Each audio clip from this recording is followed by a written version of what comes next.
C'est dommage pour nos frères marocains. Salut à tous les Kobeck, on se retrouve pour le débrief de ce match entre l'Ukraine et le Maroc. Victoire 2-1 de l'Ukraine malheureusement. Avant qu'on commence, n'hésitez pas à liker, à vous abonner et à mettre un petit commentaire de ce que vous avez pensé de cette rencontre.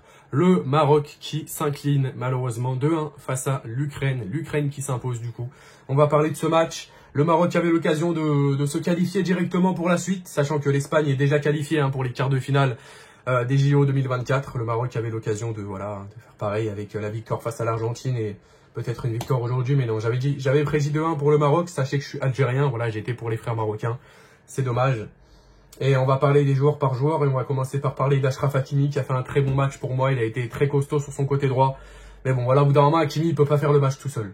Il peut pas faire le match tout seul et quand tu vois sur les deux buts que prend le Maroc, la fébrilité défensive malheureusement. Et surtout, je comprends pas pourquoi le coach il ne titularise pas direct Akomash. Akomash a été parfait face à l'Argentine. Akomash a été exceptionnel face à l'Argentine. Alors pourquoi le coach du Maroc ne le titularise pas? Je ne comprends pas. Je ne comprends rien du tout. Raimi a fait son match, il a marqué son penalty. On va parler des buts dans ce match bien évidemment. On va parler des buts, on va parler joueur par joueur et on va commencer par parler bien évidemment des buts, si c'est possible de les voir les buts. Du côté du Maroc, avec tout d'abord le 1-0 à la 22e de Chris Kiv, 1-0 pour le Maroc. Ensuite le 1-1, le penalty de Raimi à la 64e. Et voilà, après il y a une contre-attaque éclair pour l'Ukraine à la 98e et Krasnopir qui marque. Voilà, il était tout seul et même lui il n'a pas compris, il n'a même pas célébré, même lui il n'a pas compris comment il avait marqué, c'est n'importe quoi. Le Maroc qui s'est bouffé une sacrée contre-attaque malheureusement et qui n'a pas su revenir. On va rappeler quand même le classement. On va rappeler le classement, il y avait quand même 10 minutes de temps additionnel, donc ça laissait quand même du temps au Maroc de revenir, malheureusement, ce qui n'a pas été fait. Le classement du coup avec le Maroc qui va devoir absolument gagner le 30 face à l'Irak pour se qualifier. Voilà, puisqu'on va le rappeler, le Maroc est donc... le Maroc est donc deuxième, l'Argentine est première avec 3 points. C'est pas trop mérité pour le coup, je pense. Le Maroc est deuxième avec 3 points, l'Ukraine est troisième avec 3 points. En fait, toutes les équipes ont 3 points. Et l'Irak est quatrième avec 3 points.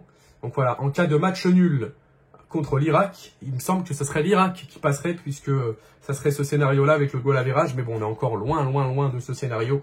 Il faut l'oublier. On espère une victoire pour le Maroc, une qualification pour la suite. Et puis voilà, parce que ça serait vraiment cruel que le Maroc ne passe pas dans la suite de ce parcours. Parce que qu'est-ce qui mérite quand même les Marocains? On va rappeler les stats du match avec 2 buts du coup pour l'Ukraine, 1 but pour le Maroc. 10 tirs pour l'Ukraine, 17 tirs pour le Maroc, 4 tirs cadrés pour l'Ukraine, 4 tirs cadrés pour le Maroc.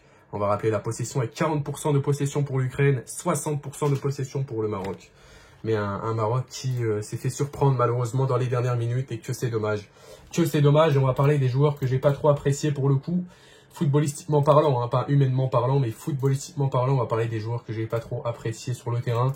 Et on va commencer par Boukamir, par El Azouzi surtout qui est sorti, mais El Azouzi, oh là là là là là là, j'ai pas trop aimé les amis, j'ai pas trop aimé, trop d'erreurs.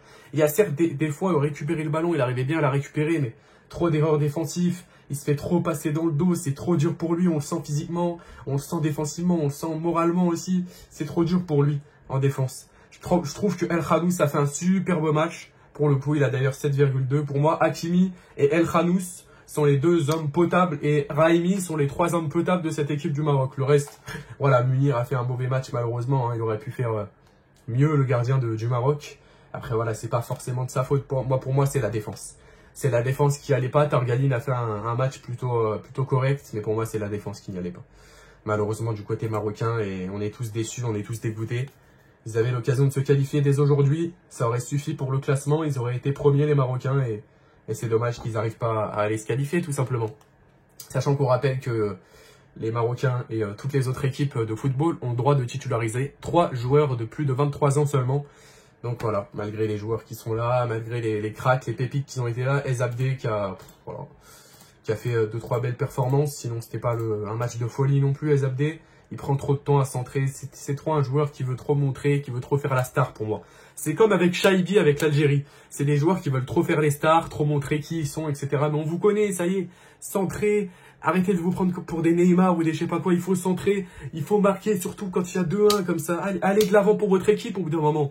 Faut arrêter de se prendre pour les superstars, pour les chouchous de l'équipe. Pensez à l'équipe, pensez à l'effectif. Pensez au scénario qu'il pouvait y avoir, que le Maroc pouvait passer, que le Maroc pouvait aller chercher cette qualification. Et moi, je trouve ça dommage. Je trouve ça dommage et je trouve ça quand même sidérant, triste. Parce que il y en a eu des occasions pour le Maroc. Il y en a eu, et surtout en première période. Et ce qui manque, c'est la finition. Ce qui manque, c'est la frappe dans le dernier geste. Ce qui manque, c'est la dernière passe. Et on n'a pas vu ça du côté marocain ce soir. On n'a pas vu ça. Akomash, il ne le met pas titulaire. Et on voit l'équipe sans Akomash. Bon, il l'a rentré, mais Akomash n'a pas eu assez de temps de jeu pour moi. Il est rentré quoi, 30 minutes? Peut-être que j'abuse encore plus. Il est rentré même pas 20 minutes. Je me rappelle même plus combien de temps il est rentré. Mais il n'est pas rentré assez de temps. Un joueur comme Akomash, tu le mets beaucoup plus de temps. Je suis désolé. Mais c'est un joueur scintillant. C'est un joueur exceptionnel. Voilà. Pour moi, tu dois sortir de 2-3 joueurs qui n'avaient pas leur place ce soir. Tout simplement, je suis désolé. Mais voilà, quoi. Richardson, mais ouais, moyen. Ezabde, je trouve qu'il a fait un plutôt bon match, mais il lâche le ballon trop tard, en fait, trop tard. Trop tard, c'est des joueurs qui veulent trop montrer leur supériorité aux autres. Ça, c'est dommage, ça. Ça, c'est Keshta catastrophique, il a failli d'entrée lamentable. Je crois que c'est à cause de lui que le Maroc subit un but, il n'est pas attentif. Il a remplacé Boukamir, d'ailleurs, qui était, voilà, qui était moyen.